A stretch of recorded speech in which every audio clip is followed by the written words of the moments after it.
Twagamba ngati bulijjo tubadde tukikwasaganya okubanga tukuleetera ba celebrity ab'enjawulo oba abantu ab'enjawulo b'omanyi mu music industry oba mu entertainment industry. Tagamba buli omuntu tujja kuba tumutuusaako bonna wali omuntu yenna okumanya ebimufaako hist back away kikyabadde akola paka okutuukaawo kyekimufudde successful okubanga ekintu akyakikwasaganyiriza ddala. Naye ng'olunaku olwaleero ndi ne mwana muwala Evelyn Namulondo owa Ebonies. Omwana oyo abadde akikwasaganya bulungi oba akikwasaganya bulungi munakatemba omulungi asinga okubanga acting ebintu ebiriyo. Naye nga munange essaawa eno ndi naye muyite mukwano gwa Rema oba sister we baava ku mukwano kati ba sisters.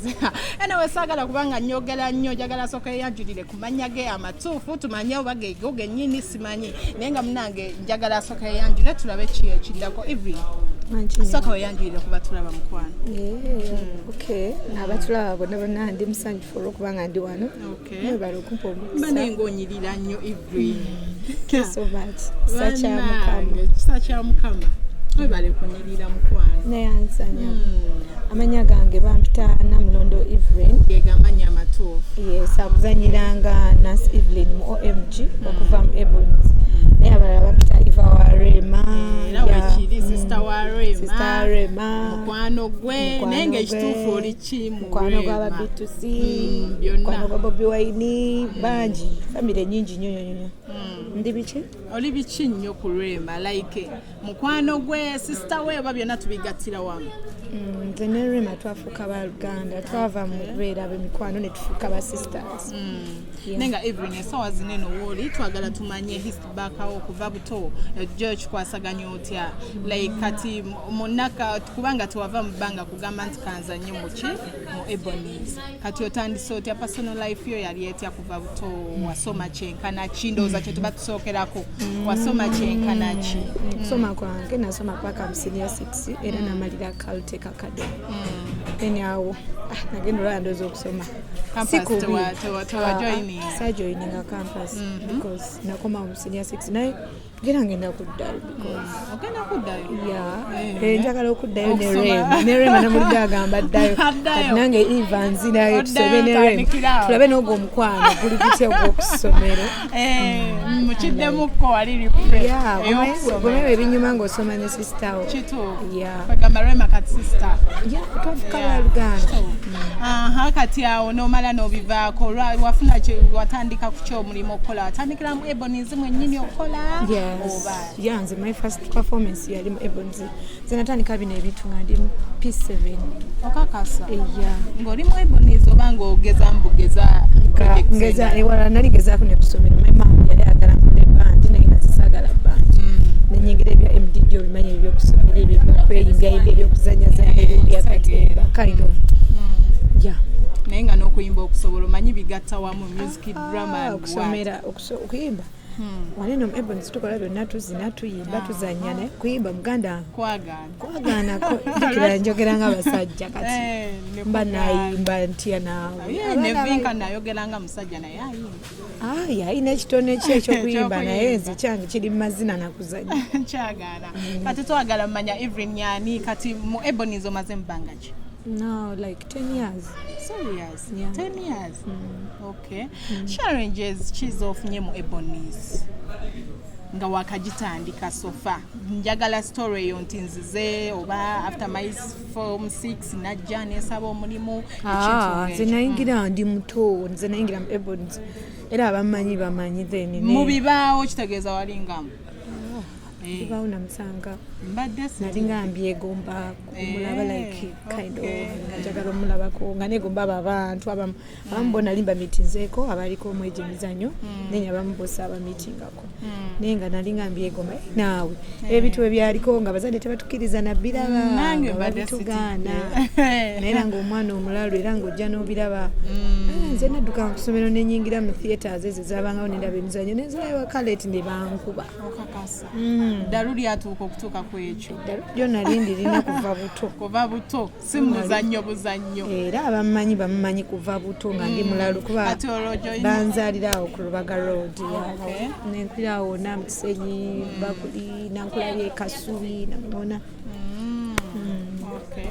Evelyn, kati challenge kwati mu kuyingira Ebonies biki byofunye ebikunyigirizibwa omanye emirimu simyangu omuntu yena asobola ofuna ekintu nga ebintu ng'ebyo like kyenjagala okutegeera oba toyina gwosobola okugamba nti bukyanyingira Ebonies ozi sina kye nali nfunye just okunyumirwa obunyumirwa life because zenyonyi yange yasooka nagisooka girinyira mu Ebonies owekitiibwa JWK my boss nateeka ku nnyonyi ate nnyonyi ginasookerako y'amaanyi London nasooka genda London ngenda America ngenda China ngenda Dubai sibala ngenda South Africa ngenda Turkey bingi nnyo ebibadde Ebonies yo birungi byerere andi oba owulira ng'oli eyo onyigiriziddwa nga oyagala owulira essanyu wejoininga Ebonies ojanyumirwa obulamu naye bagamba Ebonies y'abantu balondemu balungi omuntu nga tolabikako munaye togiyingira balimba ekyo sikimanyi because kyengamba era buli muntu yenena yayingira Ebonies si bwe yali afaanana buli muntu era yali afaanana bulala naye ekiseera kituuka butuusi then noonyirira n'odda bw'otyo naye as me Eve kuva buto nze nga ndi mulungi ekyo nkyebaza Katonda naye weemanyi nga ndi mulungi nga ate ndabika bulungi because mama wange yanzaala yakuzaala naye yali mukyala mulungi mami wo takyali olwaki ogamba yali mukyala mulungi yanfaako nga kibi lwali mu kilasi ki oba alio nali nkuze mama wange yanfaako ndi mu senior 6 nali awo saali muto dadi ejaali kati mu baana ba taata olimu bameka like family muli bameka mami agenda okufa my mom tuli bataano naye omu yatufaako omulenzi then my dad oba tuli 8 oba tuli bameka I don't know nsimanyi yabibuuza dadi because tulankaawo nembimubuuza dadi tuli bameka oli mu galanda oli mu Gurunda first of all ndi Kimbejja ekyokubiri my dad ndoza nze kiwala ekiri ekikulu then obusigadde buto oba abawala baddadi wange tuli babiri abasinga balenzi naye simubuuza abali bameka so kati naawe olaba balina kuntreatinga nze princess wa ati Evelyn munange nagambye emboozi ekyeyongerayo nnyo kyamanya ebimukwatako bingi nga wokiwulira ku Leila Tavern Crush. Keep on subscribing, keep on sharing, keep on comment nga wetuze tukuleetera abacelebrity ab'enjawulo essaawa eno nene Evelyn Namulondo munange tusobole okumanya kiki kyakwasaganya mu bintu ebyo. Evelyn ofunye bingi mu Ebonies nga wetuwulidde oyinayo omwana tumanyi mutabani wange nedda mumanyi naye munaye saagala nze samwa mba njagala omuntu omwetuukirirako ne tumanya ninayo mutabani wange bamuyita Hero Semakula mwagala nnyo omwami wa Lugave oyo kaagala nnyo katabani kange nabanga apostingako n'omuwala Amaal wa Rema Namakula nedda waliwo omulala graduation nga bagamba Evelyn kibiki ate nga akufaanana era nze bwe mbadde mmanyi era ongambye oyo yali sister Mr. Lee anti Mr. Lee fe tuli ba Luganda muni ba Luganda mugata bitusi tuli ba Luganda and today birthday ya Judio. Happy birthday Judio. I love you my brother. I love you my son. Omeka bwana butombi tabani bwa ate nga bakusibako naye kati batabani bo kyogerako ku nsonga kye ola tusagamanga Evelyn munange ne Julia ekintu bakikwasaganya of course baana bato abo baana bato naawe baganda bange Mr. Lee muganange Bobby Lashi Judio Enuka bonna ye team yaabwe because tuli baluganda omuntu eyandiyagadde okuba nga joininga music industry oba otugiyite batya okuzanya firimu kwagamba bigatira wamu kirabika omuwa advice ki okuba nga agyeyungamu kuba abaana babitya abantu bangi munaye bakosebwa n'agenda n'asaba omulimu babosi basooka mukozesa ebintu kale ng'ebyo neweba music ebintu ng'ebyo oba wamagezi kibunayo olaba ekyo ebintwe kiva ku kyo omuwala yagenda mu kintu ekyo oba ne bamaneja birimu ne laaka birimu n'omukisa yes olaba oyinza ogendayo ng'olina byonna naye nga tewali mukisa ogendayo naye nga bibaamu n'ekisa kya Katonda because n'ekirala n'empisa kintu kikulu nnyo osobola ogenda osaba omulimu naye nga tolina mpisa kimanyi kuyinza okulema n'ogenda osaba omulimu no discipline ndowooza obiraba Ogono gwe Kevin Namulondo n'emuseeke okitegeeranga tewali Ogamba bya mukisa byokka bikwasa na Katonda. nakwekwasa na Katonda. Abaana balina ebitono ebingi naye munanga ebintu ng'ebyo bibalemesa okuba nga bakwasaganya. Munange ekisa kya Katonda sana na feva olaba osobola ogenda bugenzi n'osaba omulimu naye ng'oliko feva ne bagukuuma naye n'ogenda ng'olina buli kimu naye ne bagukuuma. Olwo jjo otya okwatagana ne Rema omaze ojoyininga Ebonies okubanga kati famire yo kubanga kuva dda nkijjukira ng'okyogera okikwataganira kitya kubanga si kyangu Evelyn emikwano mizibu wali abawala n'abawala kintu kizibu nnyo kati ki ekikuuma relationship yammwe gwe ne Rema okubanga ewangaala ekigikuuma kuba na mpisa nakwewa kitiibwa because ffe twewa ekitiibwa ne Rema ate Rema mukazi wa mpisa bamukuza bulungi naye si Rema yekeekayo mukwano gwange nze nina baartist bangi no anti era Rema kabakwano bange nnyo like mukyala Irene Namatovu like Baby family Kyagulanyi family like Bitusi bane nina ba friends bangi like Lydia Mbabazi like Basindi I have so many friends. Yes. Anti kucha Rema lwansonga nti Rema Mbeera nnyo naye. Obeera nnyo naye ekitwetaaga. Okay. Kwewa ekitiibwa n'okwewuliriza kitegeera n'obuteegulumiza omukyalo oyo teyeegulumiza olaba kyali kati sofa abantu bangi nnyo abali eyo ba artist abakyegomba Namakula kyali naye Namakula teyeerabawo era obwedde olaba akuba wana amasimu ndoozi olaba nenjogera gyayogeramu naawe naye Rema yaani yandibadde ayogera nange bw'ato like mukakamu Eva where are you Eva oliwa kitegeera naye ng'ate muntu munene star kitegeera kuba yaliko kkirize tugaane Namakula yaliko okitegeera naye yandibadde ali so rude ali arrogant naye mulaba era kugamba bamukuza bulungi bazadde beera mbeebaza. Okay.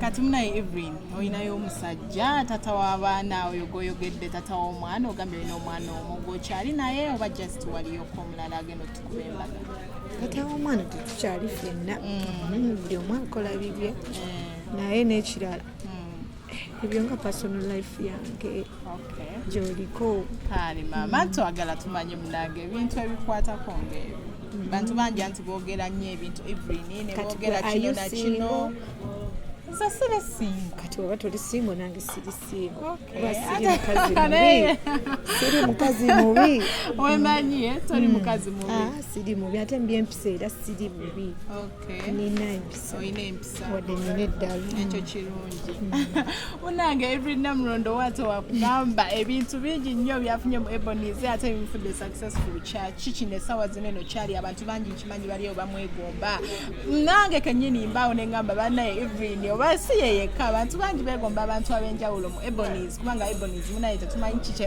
bo baafuna mukisa ky'okubanga bajoyininga naye ng'essaawa eno wenjogerera Evelyn njagala abeekoko byatubuuliramu obutonotono kubanga emboozi yo tugigenza ali ku bwangu bwangu tumukutte bukwasi munnange ne tusobola okubanga tumujjako ku ka interview busy mu rehearsals zaffe busy rehearsals Valentine kye njagala okubanga twogerako essaawa eno Evelyn Valentine Rema yategese kiriya Ebonies naye ina Valentine kwennyini ogenda kikwasaganya otya nga mukwano gwa Rema nga 14 nze nkoola abalabi bafanizi ba Ebonies bonna nga 14 bajje batuwagire tugenda bawa ekintu ekyenjawulo tugenda bawa ekintu ekyensusso tugenda bawa ebinonogo manyi buli kintu because Ebonies tetuggwayo mu stage tewali wana atusinga Uganda Ebonies omanyi nti twafuuka international naffe tweyitako Ebonies naffe tweyitako because twatuuka gye tulina otutuuka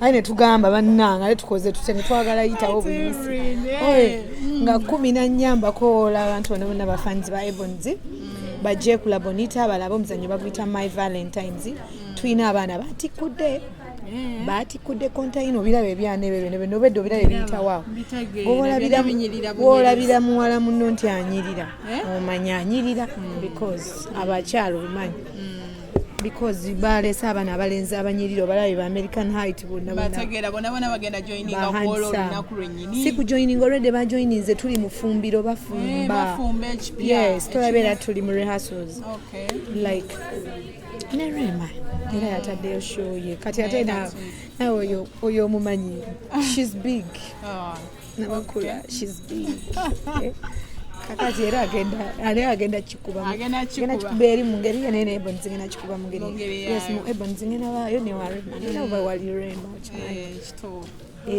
kugamba Ebony's bakusuubire ku stage ne remba bakusuubire yes yonna njabaje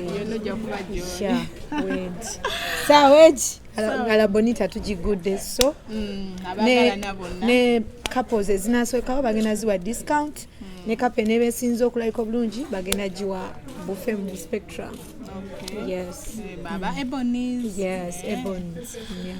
Okay, ndowooza sina bingi nnyo byembuuza ku Evelyn ebisinga mu bitegedde ndowooza Evelyn waliwo ekirala kyenyiza okuba nga nnyongerako oba tegedde engeri gye wasomamu ekirala kyengenda okwongerako nti like mu September nga 4 baganda bange babitusi bafulumiza posta wakirabye sinakiraba naye nawulirako nti buno omwaka balina ya September nga 4 bagenda beera ku Freedom City concert yaabwe Gutujja Gutujja oluyimba olwo lubakoledde bannange Evelyn ati basita bonna jjukira bitusi basita ne namakula basita bagamba bagenda ne bakitabula butabuzi